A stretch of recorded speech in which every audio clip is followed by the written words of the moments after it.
Let's show you how to navigate the focus mode. This option allows you to focus on one conversation only.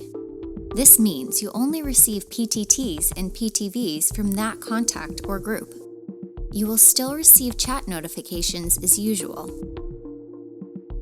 You can enable focus mode from the address book or the dashboard.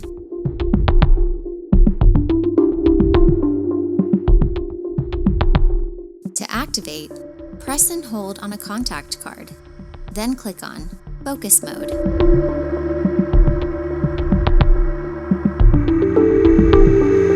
The icons for the contacts will be grayed out, except the one you activated focus mode for.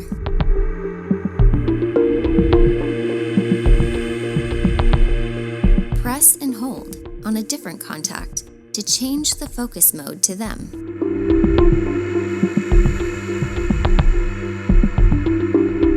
To end this mode, press and hold on the contact, then click on Stop Focus Mode.